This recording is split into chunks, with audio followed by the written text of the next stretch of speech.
radio night.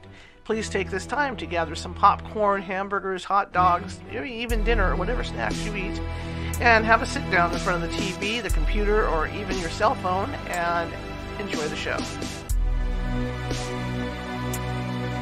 If it's Monday or Wednesday night, then it must be California Haunts radio night.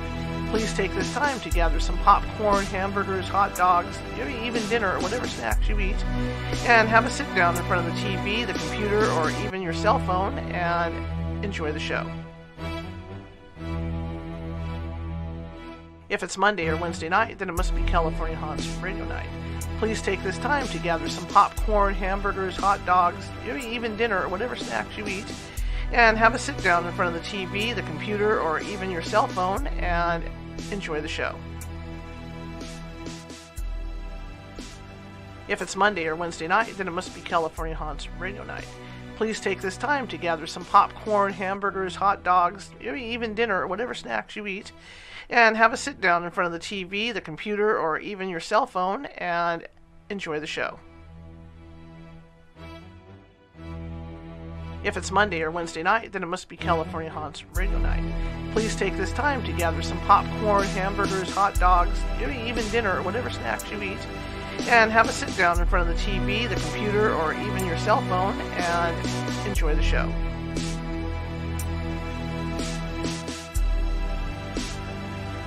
If it's Monday or Wednesday night, then it must be California Haunts radio night. Please take this time to gather some popcorn, hamburgers, hot dogs, maybe even dinner or whatever snacks you eat, and have a sit down in front of the TV, the computer, or even your cell phone and enjoy the show. If it's Monday or Wednesday night, then it must be California Haunts radio night. Please take this time to gather some popcorn, hamburgers, hot dogs, maybe even dinner or whatever snacks you eat, and have a sit down in front of the TV, the computer, or even your cell phone and enjoy the show. If it's Monday or Wednesday night, then it must be California Haunts radio night. Please take this time to gather some popcorn, hamburgers, hot dogs, maybe even dinner or whatever snacks you eat, and have a sit down in front of the TV, the computer, or even your cell phone and enjoy the show. If it's Monday or Wednesday night, then it must be California Haunts radio night. Please take this time to gather some popcorn, hamburgers, hot dogs, maybe even dinner or whatever snacks you eat, and have a sit down in front of the TV, the computer, or even your cell phone and enjoy the show. If it's Monday or Wednesday night, then it must be California Haunts radio night. Please take this time to gather some popcorn, hamburgers, hot dogs, maybe even dinner or whatever snacks you eat, and have a sit down in front of the TV, the computer, or even your cell phone and enjoy the show. If it's Monday or Wednesday night, then it must be California Haunts radio night. Please take this time to gather some popcorn, hamburgers, hot dogs, maybe even dinner or whatever snacks you eat, and have a sit down in front of the TV, the computer, or even your cell phone and enjoy the show. If it's Monday or Wednesday night, then it must be California Haunts radio night. Please take this time to gather some popcorn, hamburgers, hot dogs, maybe even dinner or whatever snacks you eat, and have a sit down in front of the TV, the computer, or even your cell phone and enjoy the show. If it's Monday or Wednesday night, then it must be California Haunts radio night. Please take this time to gather some popcorn, hamburgers, hot dogs, maybe even dinner or whatever snacks you eat, and have a sit down in front of the TV, the computer, or even your cell phone and enjoy the show. If it's Monday or Wednesday night, then it must be California Haunts radio night. Please take this time to gather some popcorn, hamburgers, hot dogs, maybe even dinner or whatever snacks you eat, and have a sit down in front of the TV, the computer, or even your cell phone and enjoy the show. If it's Monday or Wednesday night, then it must be California Haunts radio night. Please take this time to gather some popcorn, hamburgers, hot dogs, maybe even dinner or whatever snacks you eat, and have a sit down in front of the TV, the computer, or even your cell phone and enjoy the show. If it's Monday or Wednesday night, then it must be California Haunts radio night. please take this time to gather some popcorn, hamburgers, hot dogs, maybe even dinner or whatever snacks you eat, and have a sit down in front of the TV, the computer, or even your cell phone and enjoy the show.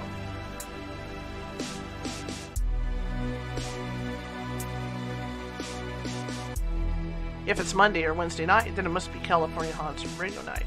Please take this time to gather some popcorn, hamburgers, hot dogs, maybe even dinner or whatever snacks you eat, and have a sit down in front of the TV, the computer, or even your cell phone and enjoy the show.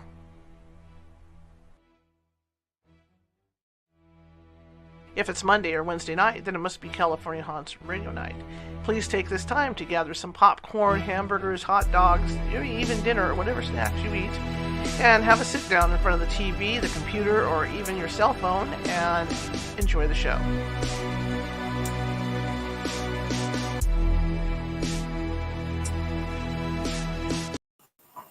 Well, hey, welcome to California Haunts Radio. We are on a special time today because we have a special guest coming on.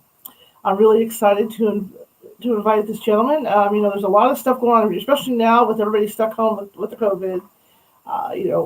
Internet bullies, and internet scams, all kinds of stuff. A couple months ago, we had the scammers people on that deal with the Nigerian love scams, and there's a lot of this going on, a lot of stuff like that. So I'm really excited to have our guest. My name is Charlotte. I'm your host. I am the owner and operator of the California Haunts Criminal Investigation Team here in Sacramento. But as everybody knows, I'm also a journalist, photojournalist, and so I like to kind of break up my scary shows with real news topics that mean something to people. And today happens to be one of those days. The other significant thing is today, you might see the image a little clear on the camera, a little different. The other computer committed suicide last week, and so I'm on my backup computer, brand new computer, and new webcam for that one, so I'm excited. So without further ado, let's get this show started.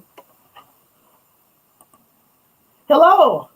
Hello, how are you? Nice to have me. Thank you for having me on, Charlotte. No problem. Thank you for being here.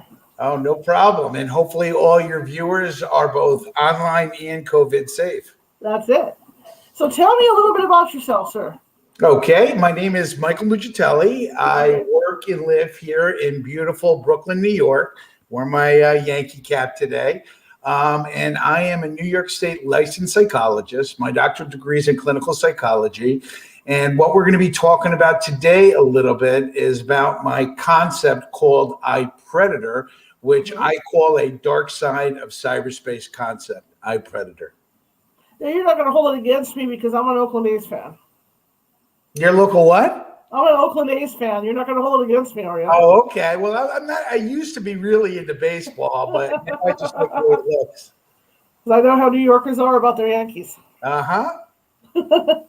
Well, tell me how you came up with the concept for iPredator.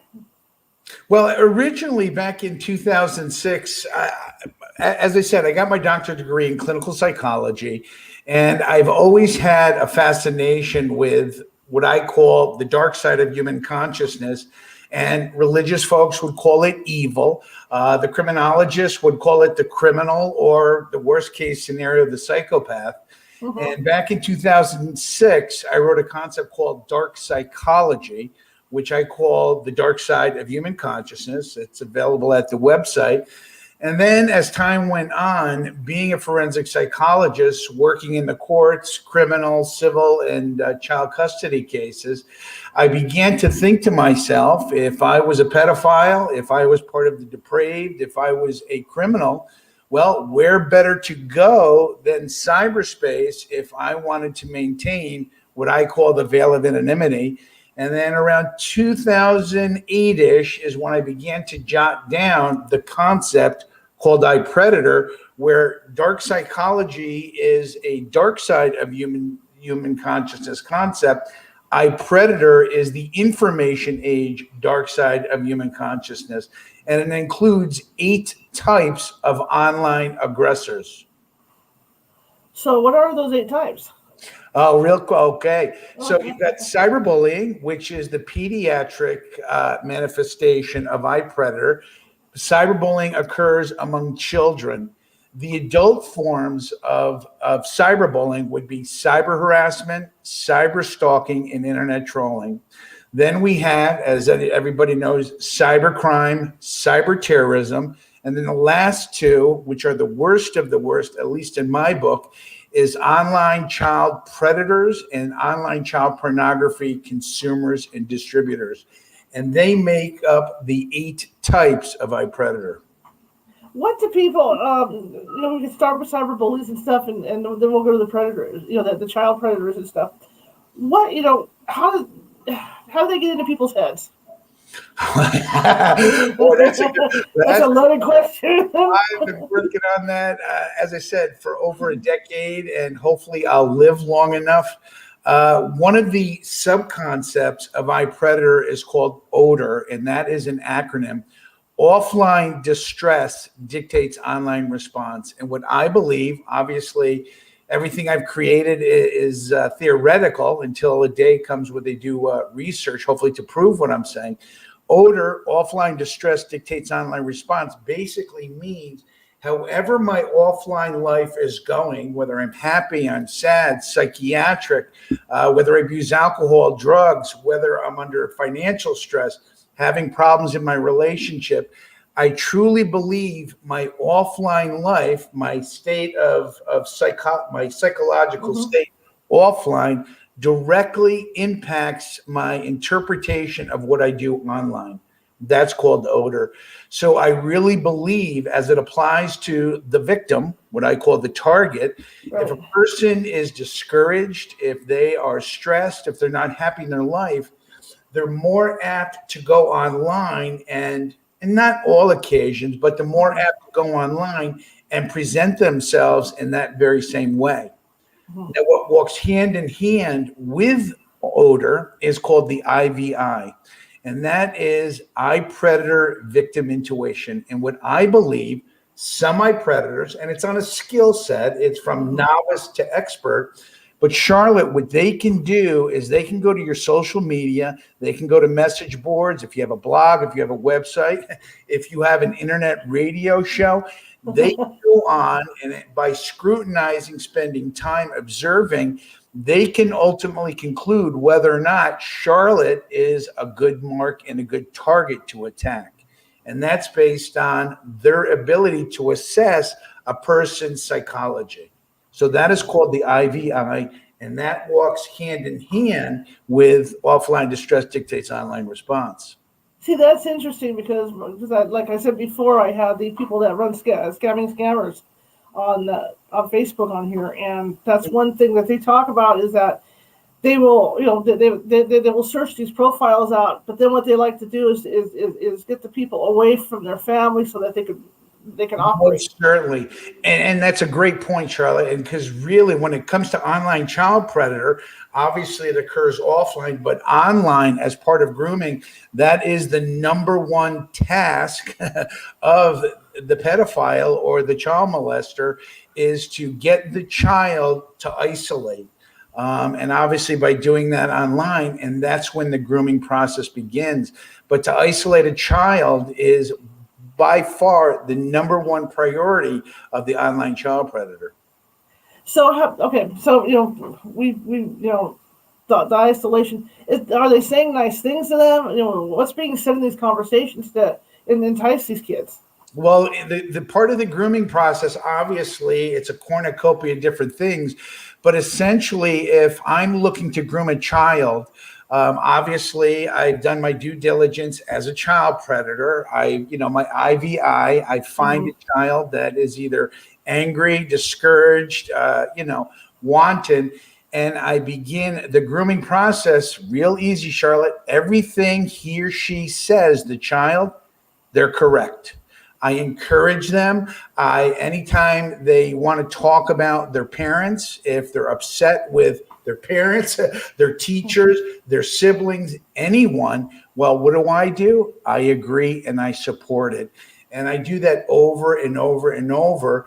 And if this is an individual and I can pick up that their self-image, they don't feel good about themselves, Of course, you are incredibly attractive. Boy, young man, you look much older than your age. You say you're 13. You could easily get away with being a sophomore in high school. By the way, what high school do you go to? And that's how the whole grooming begins. And then what happens? Once they've got them groomed, what's the next step? I'm sorry? What's the next step once they have them groomed? Well, it depends now. The online child predator, what it comes down to ultimately is for sexual solicitation. That can occur online, that can occur offline. Now, if I am an online child pornography consumer distributor, then what I'm going to do, I'm not so interested in meeting the child offline. I am looking to try to get the child to behave in a sexually provocative way, either through images, and worst case scenario is through video. And one of the things that we're seeing now, one of the biggest trends that are going on, and Charlotte, not just for children, but for adults, it's called sextortion. It's when an online predator, an iPredator, is able to compile sexually themed content about their target. And then what they do, now remember, it applies to children and adults. I now go to that child or that adult and I say, you know what? Unless you give me more, dancing, more images of you scantily clad or completely nude, I'm going to send what I have right now. I'm going to send it to your job. I'm going to send it to your professors. I'm going to send it to your religious organizations. I am going to expose all this sexual content about you unless, one, you give me more sexual content, or two, you pay me. And that is obviously sexual blackmail. It is out. My God, gee. What can people do? I mean, the parents, they can't be on the computer 24/7 with their kids. So what can be done from the parents' perspective to prevent this kind of thing from happening? Well, prevention is, you hit the nail right in the head. We go 10 years ago, is that the desktop, which I'm sitting at right now, vast majority of us sat down at a desktop and maybe a tablet was, just starting. But nowadays, with mobile device technology and the smartphone, children are carrying with them the internet, the cyberspace. And you can put as many parental controls as you want. But if you don't take an active role as a parent or a primary caregiver, you're essentially giving the child carte blanche to do and behave as they like. And not to say that all children are going to engage in high-risk online activity, but what I believe is all parents and primary caregivers have to err to the side of caution, because there are online child predators.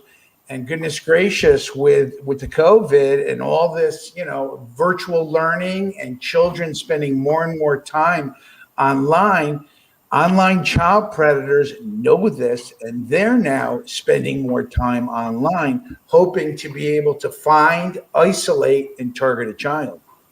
Is it a case that parents, like if the child has a Facebook account, is it a case of the parents having control of that Facebook, that account to keep an eye on it? Of course. Again, we have to, it's the age of the child. Obviously that's very important. Right. If senior in high school, that's still considered a child, or a minor if they're under 18. A parent can be more forthright, can talk about, sexual exploitation, can talk about some of the real issues. But the younger a child gets, the more a parent has to take an authoritative parenting style. There is only 3 types of parenting. There is permissive parenting, which is very lenient, very liberal, and let the child swing from the chandelier. Right. There is authoritarian parenting, which is the other side, which is very rigid and structured and overly, I hate to say scolding and overly mean. But then you have the middle of the road, the authoritative parent. And that is a parent who sets boundaries, but also gives the child, time and the ability to express their creativity, to engage in online relationships. But the younger a child is, the more important it is for a parent to actively engage and to talk about prevention education, online safety. And as we're dealing with children, by far, and don't get me wrong, Charlotte, sexual predators are out there, but presently the most important problem, issue, and it's growing, is cyberbullying. Okay. And cyberbullying is child-on-child cyber attacks. And we, all of us who are here now in the information age, we are the first peoples that deal with the concept of what's called cyberbullycide.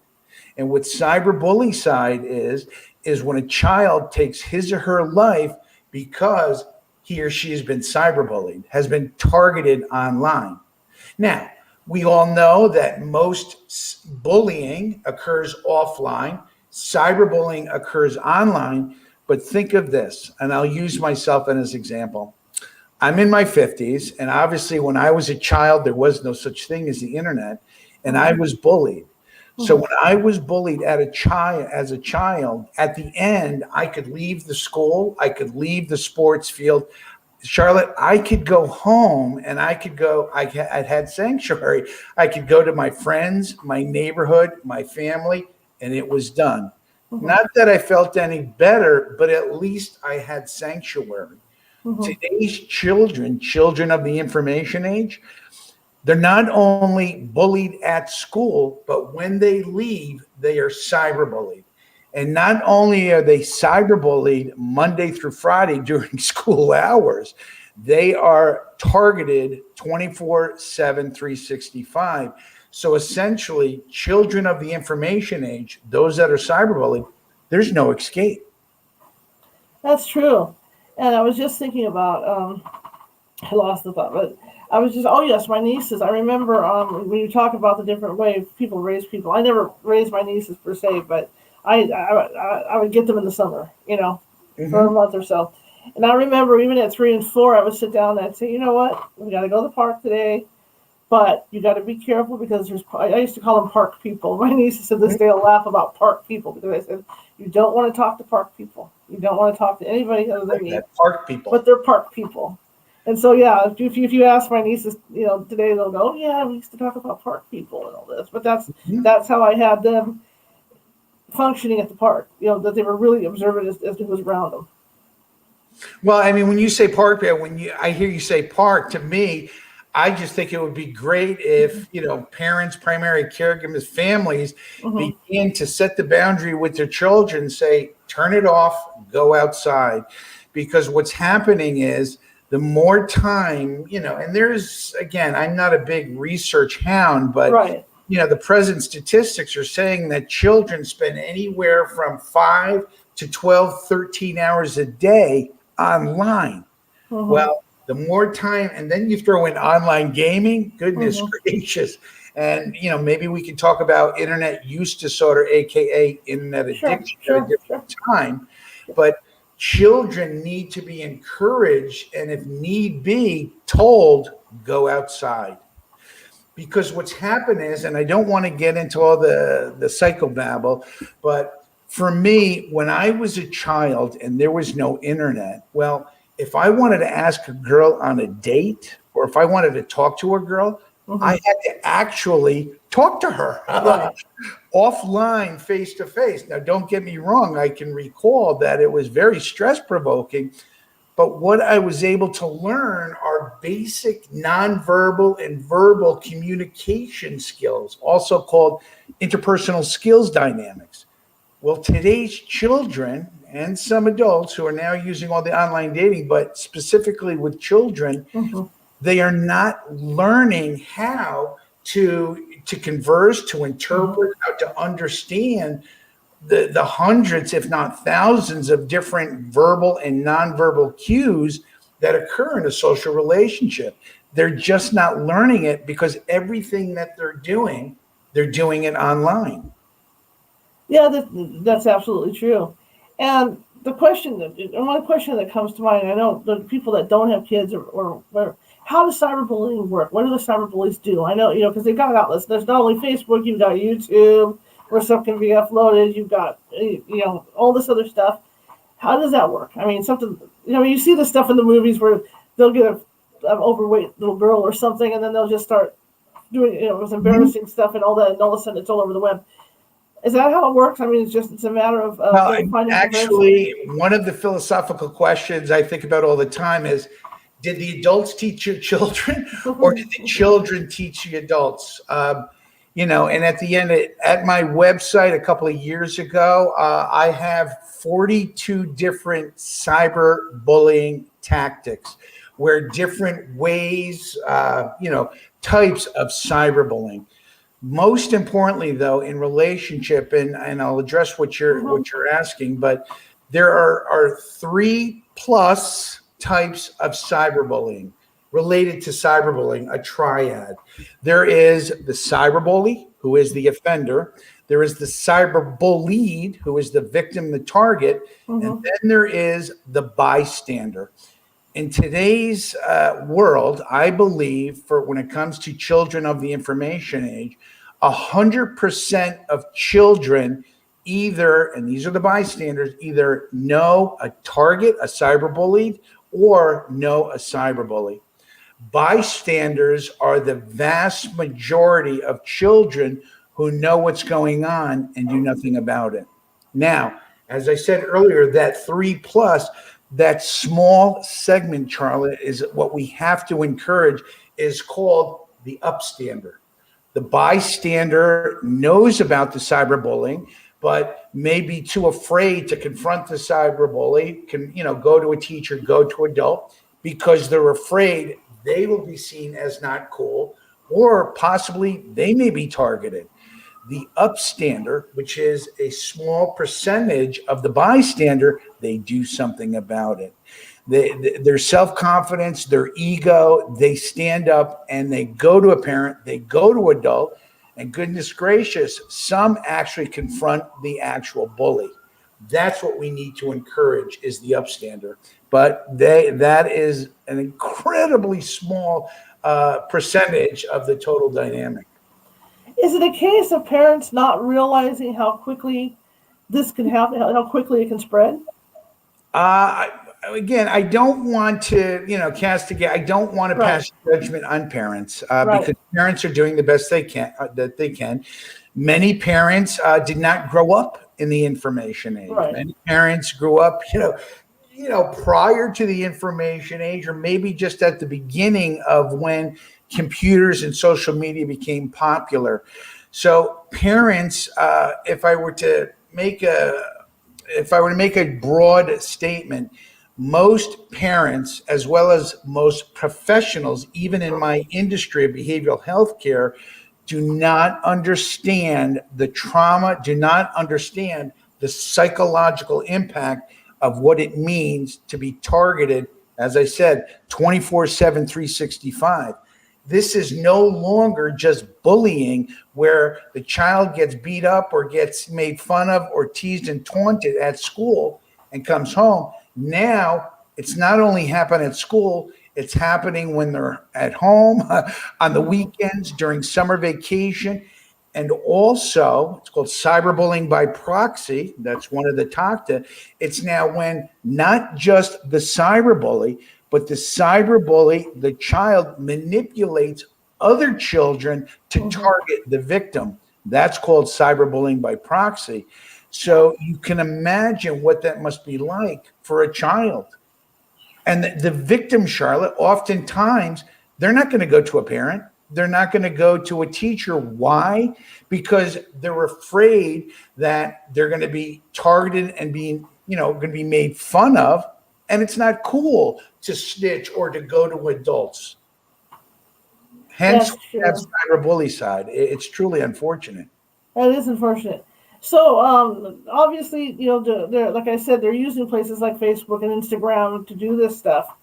How fast can it spread? Once it starts, I mean, for the people that aren't internet suave, how fast can something like that spread? Well, when you say fast, I mean, it can happen within the matter of an hour. It can take days. It can take weeks. I mean, you'll read some of the, and I know this is where I said earlier, are the adults teaching the children, children teaching the adults? But one tactic, cyberbullying, and this is done, and I've dealt with it with my volunteer work, where a child sets up a blog, a website, a total website targeting the child. Wow. And that entire website is then spread out in pages, and that website is used to character assassinate the child. So, I mean, that does take some time to create a website, but you can imagine how that traumatizes someone who already is feeling isolated, who's already feeling, ashamed about what's going on.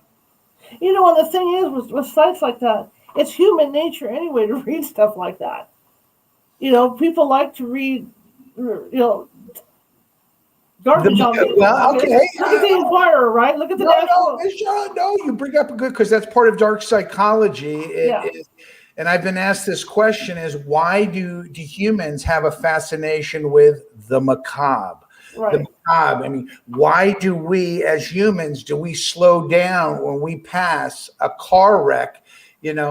Why do we love horror movies? Why do we love, the study of the paranormal, other than paranormal psychology, which I love to learn about? But the reason is, I believe, is genetically and evolutionary. It's all about self-preservation.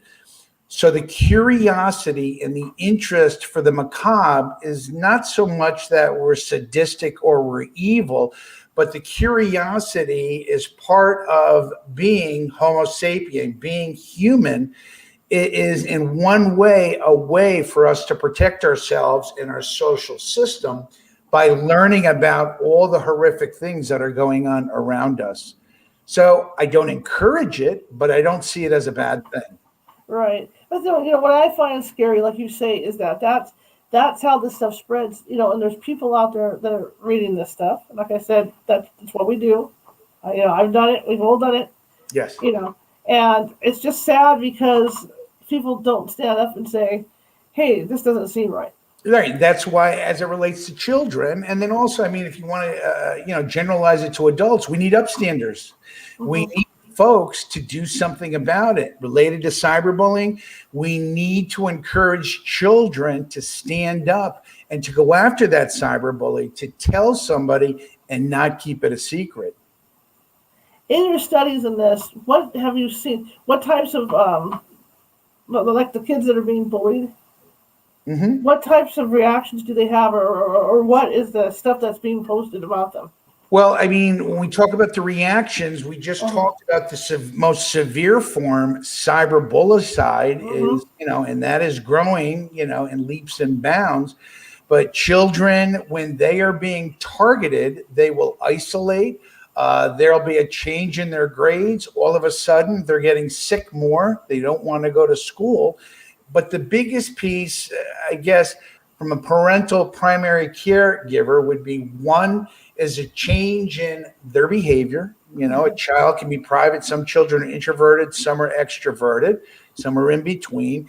But if you notice a change in your child's behavior, and if you notice they're being more secretive with their devices, then that should tell you that they're either being targeted or they're a cyberbully themselves, or possibly because they've been encouraged by the online child predator. The child predator is going to tell them, close the door, isolate. We can't tell your parents what you and I are talking about. Okay. So if your parents found out that I'm 43 years old and you're 13, you can imagine it would be over. So if the child has a change in how they behave, that is, obviously it could be other things, but as it relates to online safety and being cyberbullied or being targeted by a child predator, it's a change of behavior. But what can be done? I mean, once it's on the web, it's kind of hard to get it off the web. Yes, and most people don't realize that. Everybody thinks that if you delete something, it's gone.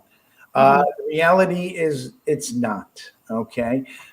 When we talk about cyberspace and information, okay, information, which we're living in the information age right now, Charlotte, you and I are using information communications technology. There's only three ways that information can be managed, manipulated. We can compile information, we can disseminate information, and we can exchange information.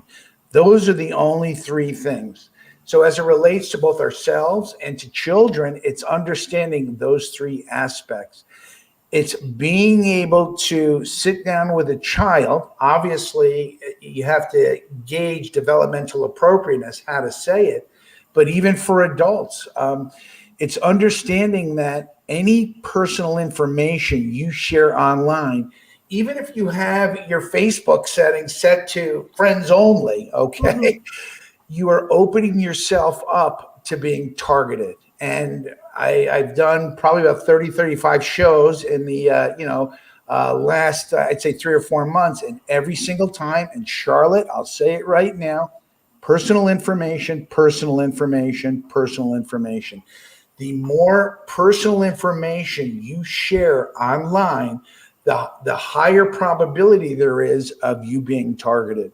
Because what iPredators do is they just don't, look at your Instagram. They don't just look at your Twitter.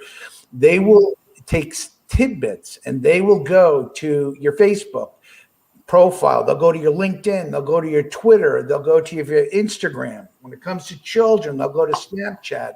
If you're a big online gamer, they will find out that you're online gaming and then go to those environments. And what they do, and they, the good ones, they will be patient. They will get tidbits of information to be able to eventually come together so that they can target you for whatever the reason of targeting is. So the less personal information you put out there, the better off you are. Now, for celebrities, for public figures, for folks that have, radio programs such as yourself, Right. Okay, it's a little bit more difficult to reduce personal information. But for those that are public figures such as yourself, even that, you do the best you can. So I recommend all your viewers, when you have time, is go to every one of your social media accounts and see what personal information do you have available to others and get rid of it. Mm-hmm. Yeah, I try to put very little personal information, no phone numbers, no addresses. I'm very funny about putting the location on there too. As far as that goes, because I know I do have a public profile, but I have to. Of course, because I'm doing this stuff, so. And again, if you're a public figure, personality, or politician, you're Dr. Nuccitelli, who's trying to educate folks about online safety. If you go to any of my social media accounts, I never talk about personal information. Every other day, I post I'm a Navic graphic designer. For the last years, every other day, I post 2 online safety themed, what are called PSA, that are free for anybody to download. You will never see me, I'm not tooting my own horn, but you'll never see me talking about going on vacation, engaging, getting in an argument with a girl, having problems at my job. You will never see me, and I encourage all of us to never talk about that online, even if you think just your friends can see what you're talking about, because there's no way to ensure that that's what's happening. That's true. I agree with that 100%. Let me ask you, so I don't think people realize how frequent cyberbullying happens with kids. In your studies, how frequent is it? I've heard, again, I'm not a big statistics guy because you hear such a vacillation, but roughly anywhere between 40 to 70% of children, if they haven't been cyberbullied, they know somebody who's been cyberbullied. I believe, I could be wrong, it's actually 100%. Wow. Children of the information age, if they're not cyberbullying somebody, if they're not a target of being cyberbullied, then at a minimum, they are bystanders. They know that cyberbullying is occurring. but I would venture to guess that anywhere between, and I've read anywhere between 40, 60+% of children are concerned about getting targeted online, but I don't have the accurate numbers. And again, it's not just children, it's adults too. Almost certainly. And obviously, the adult forms of bullying is cyber harassment, cyber stalking, and internet trolling, which cyber stalking is really, of those three, are the most dangerous, because cyber stalking, all right, which can either be online surveillance, habitually, persistently, obsessively, contacting somebody. But the third, which is the most dangerous when it comes to cyber stalking, is the direct or indirect threats of physical harm, and doing that repeatedly. So when a cyber stalker is targeting you, if don't get me wrong, there are she's, but the vast majority are still men. But when he begins to imply, if he begins to overtly says, you better, Charlotte, you better check your back tires to make sure there's no 9-penny nails in those tires, or check your brake lines, there's that is the direct threat of physical harm. But then the indirect threat is where I'm not essentially coming out and verbally saying, I'm going to hurt you, but I say things that create tremendous fear. And when that's occurring, that's cyber stalking. Now, obviously, that can occur with children in cyberbullying. In fact, that's one of the 42 cyberbullying tactics. But when it comes to adults, cyber stalking is very serious and can, really lead to physical assault and harm. Is it true with webcams that they may be watching you through your computer webcam without you realizing it? Well, okay.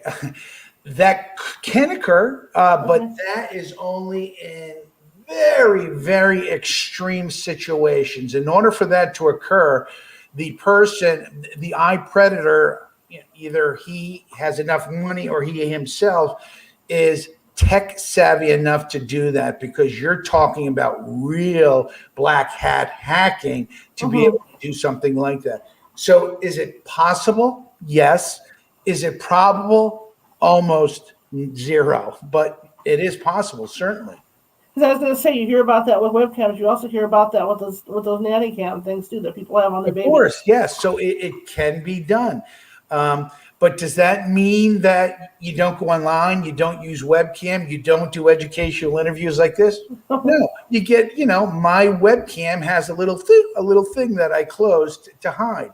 So when I'm not using it, I keep it closed. But people that are anxious, people that have a proclivity towards paranoia, it can actually move them to where they don't use the internet. See, this is all interesting to me, because I covered crime in courts for 6 years, working for a newspaper, but I never had to cover anything involving cybercrime or anything like that because it was still too soon. Right. I remember, I'm in my 50s too, and I remember when we were first able to actually go live video online. That's where I'm at, in my last job that I had. So everything has happened so quickly within the last 7-8 years, to bring all this up. And that's why I think, if I may, and it's only going to continue. And the two biggest things I don't know if I'll be around is virtual reality and artificial intelligence. So we live in the information age. We can say the information age, they say, began sometime in the late 70s. The official birthday of the internet is 1983. So we've only been in the information age roughly 40, 45 years. The future, the coming century, it's going to be virtual reality and artificial intelligence. Those are going to be the next technological aspects that hopefully don't screw up society. But I mean, I tend to look at the glass half full as opposed to half empty. But I can only imagine what artificial intelligence and virtual reality will be able to do if used for malevolent purposes.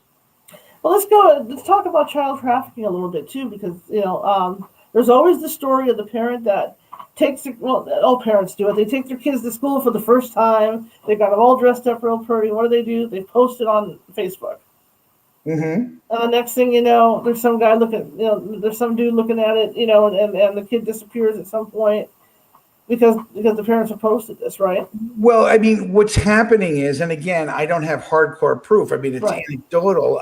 For the last 10 years, Ms. Charlotte, is after working on the weekends, I have volunteered offering free confidential advice. And, I've spoken to moms and pops, attorneys, and I've done it for the last decade. I can't tell you how many, but it's been quite a few.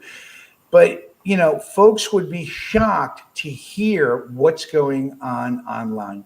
So most certainly is that if a parent is going to post online anything that they're doing with their child or any events that they're bringing, their child, and it's public, they got to be careful, and they have to understand there are others out there, not 100% definitely looking, but there's a high probability that there's those out there who takes that information and now all of a sudden shows up to that soccer game. Okay. Right. And this is what's happening because, and it's not just parents, it's adults, it's humans, it's children. We don't understand exactly really what's going on here in the information age. One of the questions I had sent you to ask, we don't have to talk about it, is I believe cyberspace is an extension of human consciousness. Now, I know that sounds kind of weird, Charlotte, but when I say cyberspace is an extension of human consciousness, what I believe is that what I'm doing online, and as the internet and cyberspace matures, I believe slowly and gradually it is essentially becoming a replica or a Xerox copy of what? The human brain. What created cyberspace? Cyberspace is defined as an abstract, artificial, digital universe. It has billions, if not trillions, of connections, the digital universe. Well, what I believe is that slowly but surely, and somehow, Charlotte, I can't explain it yet, is that somehow the internet or cyberspace is matching, or somehow, and I hate to use the word communicating, is communicating with the human mind. And I hate to use the word communicating because your viewers are going to think, geez, that Dr. Mike, he's nutso.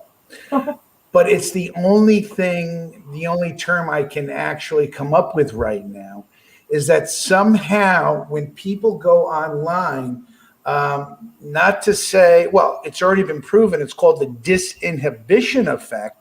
But beyond that, there's something that's going on where it changes the psychology of what we're thinking. Now, if we're pissed off, if we're angry, if we're full of rage, we're depressed, I believe all of that comes into play. And if you're a child, for the parents, a child that's going through puberty, that is prepubescent and going through puberty, and that time is when identity formation occurs. Obviously, maturity, puberty.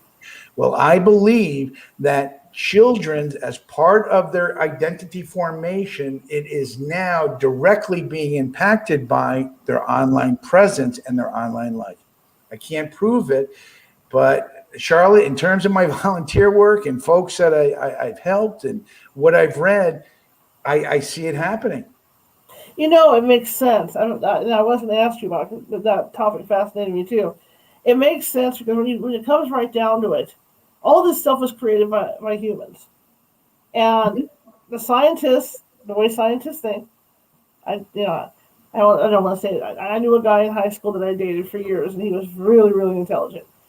And they would lay it out like a human brain as far as making the internet.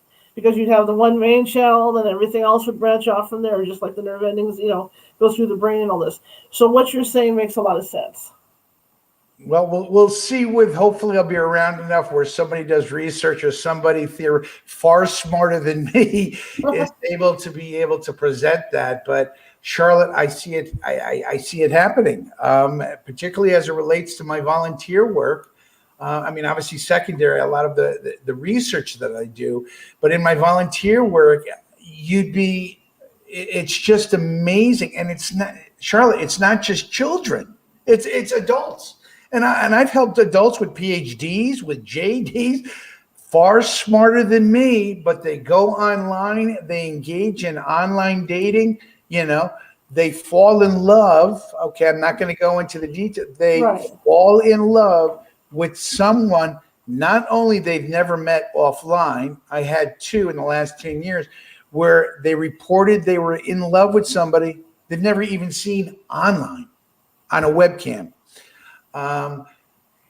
So this tells me a little bit that there is a lot going on in cyberspace in terms of the relationship with our mind, aspects of the brain, and what I believe, what is called subjective processing, our perceptual sunglasses.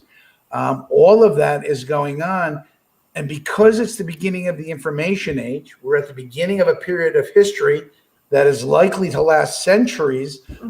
We know so very little about it.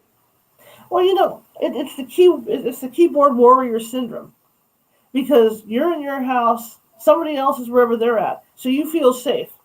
Yes, the veil of anonymity, and because I feel safe, I can behave in any manner Yes. Thank you. I should send you a marketing check for what you said, because you just hit the nail on the head, is that there is no accountability. All right. And that online users feel, as you just said, because they're in the security of their own home, they are somehow divorced. They are not part of the reality of what's going on. And unfortunately, a lot of that I don't want to say delusion, that skewed perception is true. Right now in this country, there are no criminal statutes, legal statutes for what's called criminal defamation. That still doesn't exist yet. And the vast majority of iPredator offenses, other than cybercrime, online child pornography, the vast majority of online aggression goes undealt with. If you get targeted and trolled in Facebook and Instagram and Snap and any of these platforms, 90% of the time, nothing is done about it. And that is truly unfortunate. Well, that's one thing I learned, because I do work with scammers sometimes, talking to scammers, to do setups to help identify them. And that's one thing they talked about, where like with Facebook, and I know they'll probably cut me off now, Facebook will, but what people don't realize is when they turn a scammer into Facebook, all that happens is Facebook will deactivate the account for a few days. The guy already has like 800 aliases anyway. He's just going to go somewhere else. Yes. And again, not to defend the major platforms, but I understand that. So you delete this person, the profile would do create another one. We used to have a volunteer group. This is back when, I don't know if you recall, G+. To me, I loved G+. And we had a volunteer group. There were anywhere from 40 to 60 of us over about a 5-year period, called CAIN, the Cyber Attack Investigation Network. And we would report child pornography, any type of suspecting online child grooming that was going on, but internet trolling, cyber harassment, misogyny, racism, all the nasty stuff that, goes on between online users, we would report them, and the vast majority, nothing was done about it. And what people rely upon is the First Amendment and freedom of speech, which, Charlotte, I'm a huge advocate for freedom of speech, a First Amendment. But what it comes down to in the information age, we have to relook at that, because it's different. Because now, in my freedom of my speech, hate speech or any defamatory, any kind of stuff, slanderous stuff I say about you, it can end up on Google search, and now you lose your job. or now you're in therapy with your partner because he or she feels you're engaged in infidelity. So the freedom of speech piece, and when we're talking about hate speech, to me, we have to relook at that, and people need to be held accountable. How do you think that's going to happen? I mean, I know, like I said, with the work that, following that page on Facebook that I follow, a lot of their philosophy is that they're smart enough to figure out the original pages from these predators, because some of the Nigerian guys are really shaky to where they'll actually link their own, inadvertently link their own profiles these days. Mm-hmm. And so what they'll do is they'll find the profile, take the pictures, the actual pictures of the scammers, and post them. That way it brings them up. That way it brings it forward so people can actually see what these guys look like. You think things like that need to be done? Well, sure. I mean, again, assuming that picture of that profile on that social media is the actual person, of course. I mean, any type of activism to confront, cyber harassment, internet trolling, I support. Now, will it work? I don't know. But unfortunately, Charlotte, we still do nothing about it. Are the platforms responsible? Yes. Are we responsible? Most certainly. It is up to us, as we talked about a little bit earlier related to cyberbullying, we need to be upstanders. Upstanders. We need to confront these individuals. We need to do something about it. But unfortunately, a lot of it is not addressed and it falls on deaf ears. And what are, it gets me frustrated when I talk about this, Charlotte. The vast majority of folks that I help, okay, I would say anywhere between 60 to 70%, the vast majority of them, when they call Dr. Nuccitelli, they have already been to law enforcement. Some of them have been to the court systems. It's fallen on deaf ears. Most importantly, their loved ones, the family system has said to them, you're being melodramatic, you're crazy, maybe you need to talk to somebody, you're being hysterical, delete it, turn it off, don't be on the internet. Now, how is that possible to not be on the internet? Dear God, we live in the information age. And most of our livelihood is spent online. But over and over again, I hear folks calling, when they call, telling me that they've been told by their husband, their wife, their father, their mother, you're just blowing this out of proportion. You're being histrionic. And what's happening is the victim is being re-victimized. Hence, we call it victim shaming. And this goes on for a large percentage of the cyber attack. Well, I was just thinking, the technology, perhaps as far as these places like Facebook and Twitter and all this other thing, the technology isn't there to really. I mean, there's just so much traffic coming to their sites. They can't check everybody, obviously. And I was just thinking about Star Trek, and as far out as that is, but to the point that they use retinal scans, and maybe the technology might get to that point, and that'll simmer a lot of that down too. Which would be great, but until that happens, what I believe has to be happen, and I don't have the actual article somebody had sent to me, is that Australia is looking to hold social media platforms accountable. That's what we need to do. And then it's up to the social media platform, whatever the platform is to create a methodology to do something, because nothing is being done about it. And it's your responsibility. Don't get me wrong, Charlotte. I love Facebook. I love Instagram. I love Twitter. I've got Tumblr, Pinterest, and those are my portals to educate people. Even right now, we have Zoom. But when it comes to social media platforms, they have to take a more assertive, proactive role to help. Because if they don't, eventually, folks are going to go elsewhere and may, in fact, actually turn it off. Yeah, I agree with that 100%. I noticed with Facebook, when you open up a business page, they'll run a spot check on the business name and everything. And they'll either say yay or nay with it. If there's another business with that name.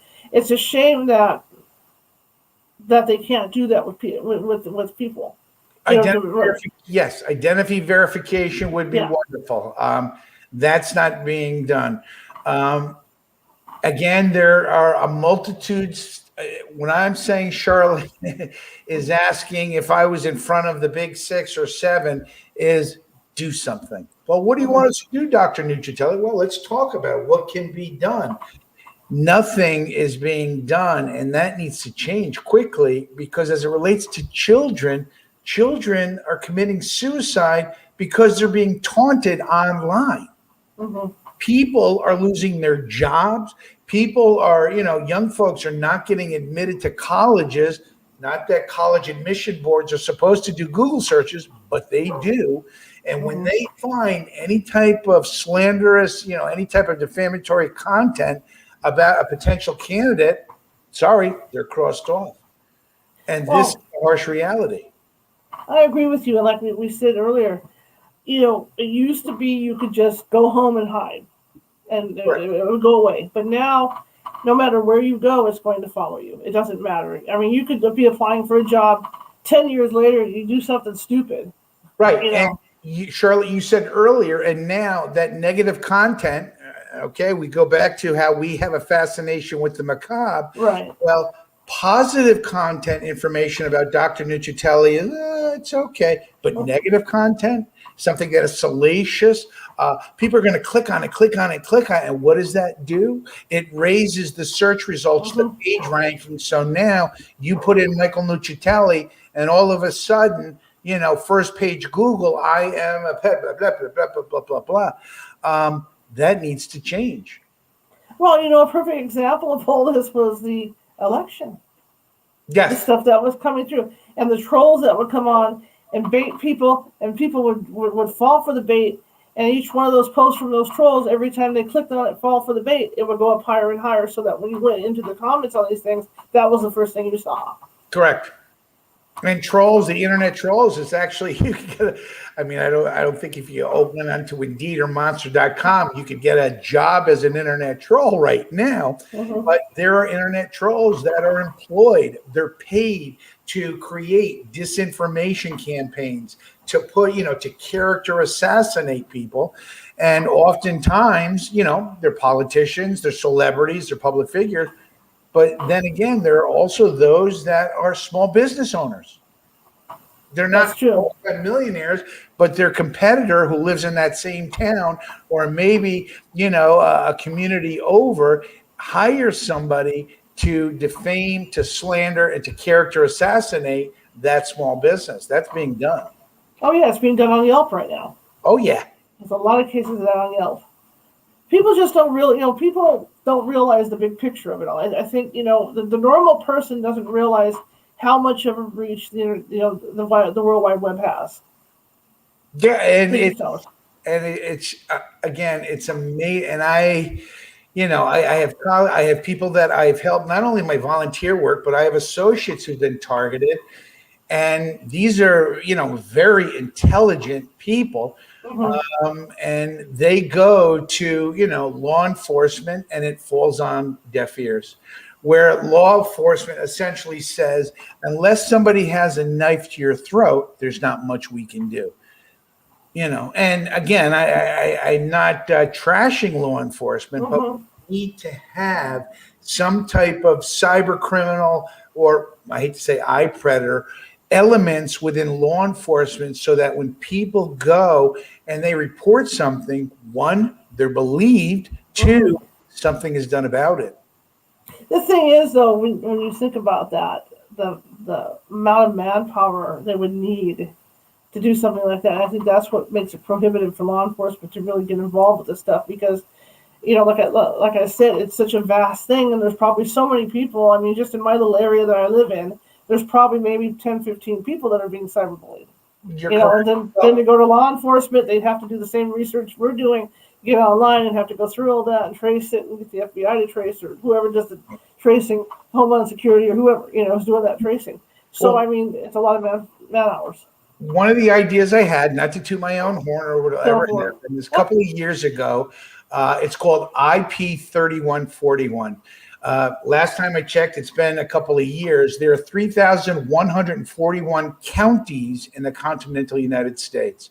Through federal, state, local, private funding, what I believe every county in the United States has a clinic or a facility where folks within that county can drive there, they can sit down, they can present what's going on, they are listened to, they're believed, and if it's evidentiary enough to where they are being targeted and victimized, something is done about it. So IP 3141 would not only help individuals who live in every county of the United States, but it would also have a mainframe central network to where if terrorist or cyber terrorist attacks, information about that is being found out. So it would also be a great reporting mechanism. So that's an idea. Whether that'll ever be considered, I don't know. That would be a great idea. Just something to help people along. What do you say to people who suspect that this is going on? What can they do? Well, first and foremost, when you say suspect what's going on, I mean, again, there's 8 different types of online assailants, online aggressions. But, when it comes to the iPredator, depending on what it is to report it. It's to go to your local police department and to report it now. 95% of the time, when you report it, they're going to look at you, they're going to roll their eyes, and they're like, oh my goodness, And again, please understand, Cheryl, I'm not putting down law enforcement. I support the blue. But they are not trained, they are not equipped, and they're certainly not staffed to deal with iPredator attacks. So the most important thing is, at a minimum, no, they are almost likely going to minimize it, unless it's child pornography. They're going to minimize it, but what you want is to leave with a document, a complaint, so that it was filed. And what you begin to do, and unfortunately, there isn't a smoking gun, Charlotte, is to begin to create a profile or a dossier in hopes that a time comes that the iPredator is going to slip up and do something truly illegal, whether it's against you, a loved one, or somebody else, that you now have evidence. Because that is the biggest piece that law enforcement and the court system say, what is your evidence? I was just thinking that when you were saying that, like taking screenshots, when you're having these conversations with these people, like, I don't know if this, I'm just throwing this out there, taking screenshots of any conversations you have with them that are typed in, stuff like that.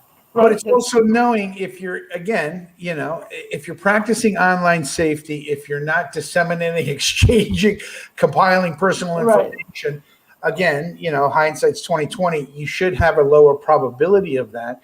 But it's understanding that the law enforcement and the court systems are looking for evidence. So if you're going to compile information, you don't want to walk into your local police department or talk to your court clerk or a local clerk with 500 pages of documents. You want to have it between 3 and 5 pages, all bullet point.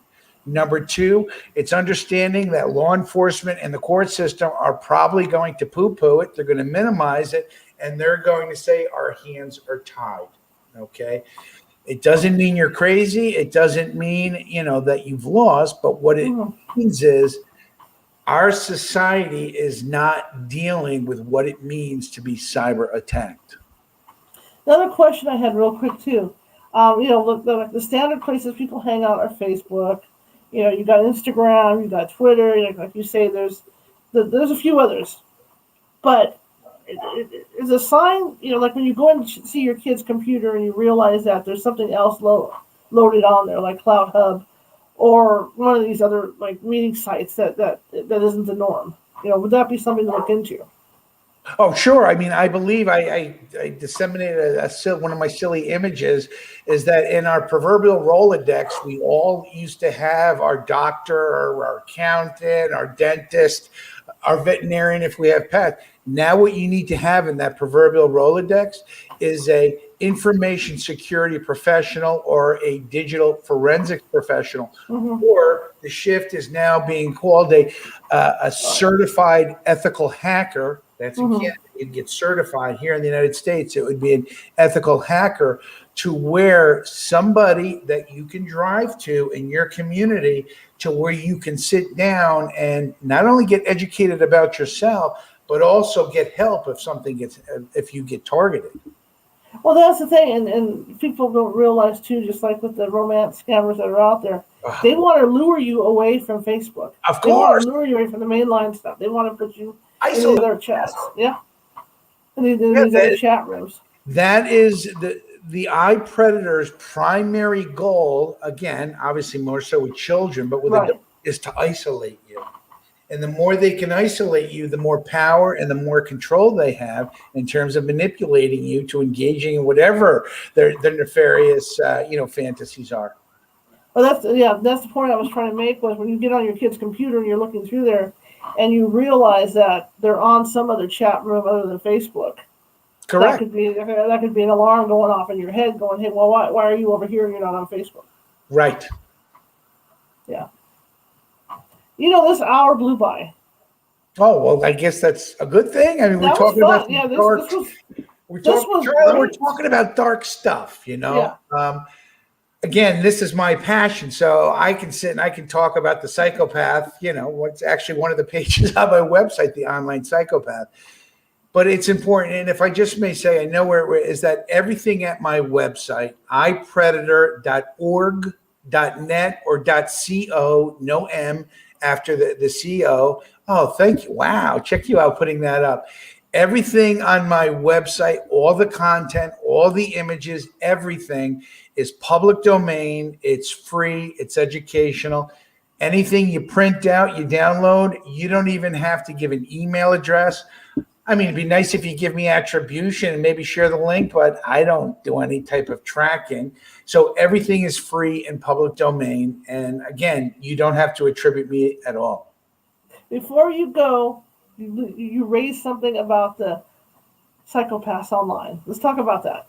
You got my interest now. See, again, it goes back to that. Well, for your viewers, when they're done, if they go to the website under concepts, you will see online psychopaths. Years ago, as a forensic psychologist, and for anybody who studies criminal psychology, criminology, serial homicide, the true dark deviants, all of you know about Robert Hare. And Robert Hare, Dr. Robert Hare, is the father of psychopathy. And years ago, I went up to Toronto, Canada, not to get certified, but to learn. I took their training in the psychopathic deviance scale, which is what Dr. Hare did, was able to come up with a variety of different, behaviors, observations, so blah, blah, blah, about the psychopath. So what I did is I took Dr. Hare's psychopathic deviance scale, as well as my own research and knowledge as a forensic psychologist, and I converted it from psychopath to online psychopath. Because what it comes down to, Charlotte, the psychopath, and none of us can truly, and this is what fascinates me, understand what it's like to be a psychopath. Charlotte, they do not feel guilt. They do not feel shame. They feel no remorse. So when they look at us mere mortals, obviously they're incredibly narcissistic, but the psychopath looks at us as objects. We are objects to be manipulated. And no matter what they do to us, they have no remorse. If anything, they look at it and they say, Dr. Nuch, you deserved it. You're too ignorant enough to understand what really is going on. So the online psychopath is a whole bunch of different behavioral, perceptual, cognitive, and affective ways that if you're online and you're dealing with somebody, you use the checklist to say maybe you're dealing with a psychopath. And real quickly, when it comes to the psychopath, the vast majority of psychopaths, now we have disorganized psychopaths, we have organized psychopaths, and we have those that are in the middle. But most of them are going to present as the most wonderful, charitable, affable people you'll ever want to meet. But within 6 to 12 months, after maybe you've developed feelings for him or her, well, mostly him, but hers, there are female psychopaths. That is when you'll begin to see the seedy underbelly of the psychopath. And as you'll see in the online psychopath checklist, I have, I'm dating myself, but in 1991, there was a movie called Silence of the Lambs, Yeah.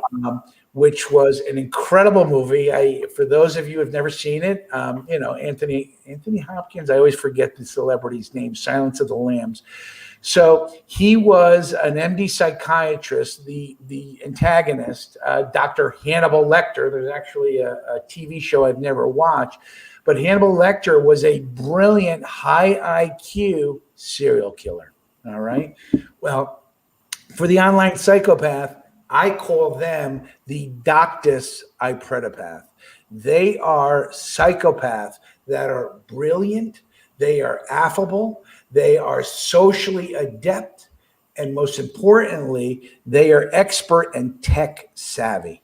So not only are they good at hacking, they are good at IVI. They are good at manipulating technology, even if it means, as you said earlier, going into your webcam. The Doctus iPredapath, which is the smallest, the most advanced of the psychopath, we have yet to see the true, well, we'll see. Hopefully I'm wrong, but there's always been psychopaths. There's always been serial homicide. Now, living in cyberspace, where else is the psychopath going to go? The same place that a criminal will go is cyberspace, because I have the veil of anonymity. Interesting. I was thinking about, you say psychopath, I was thinking about the sociopaths too. Well, some people, I mean, like you say, the charming ones, real charm, Yeah, some people subscribe to the notion that the sociopath and the psychopath are different, which is cool to me. I see it, the sociopath, I see it as just the psychopath, and I see it on a continuum of being socially affable. So what we see as the sociopath, they tend to be to me, the psychopaths that are just very charming, are very, interpersonally skilled at talking to people. That's what I see, But however you call them, sociopath, psychopath, however you want to define it, no remorse, no guilt, and no shame. And that is what's amazing about them. My gosh, thank you so much for coming on. I learned so much from you. Thank you. Talking about, and it's something that needs to be put out there because it's happening all the time. You're forever reading newspaper articles about some poor kid that ended up committing suicide over this stuff from being bullied. It's just awful, and people don't realize the extent. Like we said earlier, you just can't delete these accounts. You can't go on and delete each video because there's a copy of a copy of a copy of a copy of a copy something somewhere. Correct. And you cannot, there's no place to run from with this stuff. So I'm so happy you came on. I would love to have you on a future show. I'd be honored, and thank you. To talk about this stuff if you're willing. But thank you so much. And show everybody your website again so they can check it out. Okay, it's you're going to show that it's iPredator.org, .net, or .co, no M.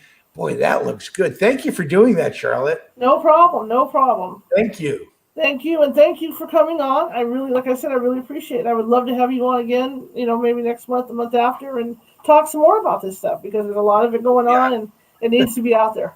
There's plenty for us to talk about. Thank you. All right. Well, thank you very much, sir. I appreciate it. Have a good one. Okay, guys. Well, that was a great show. I enjoyed it. I learned a lot. I hope you did too. Looking to Wednesday, we're going to be on at 6 p.m. Pacific time Wednesday, and we're going to be talking. Now we're going back to paranormal. We're going to be talking about time slips and openings in the sky and stuff like that with my guest. So look out for that, and I will see you on Wednesday. Have a good night, guys.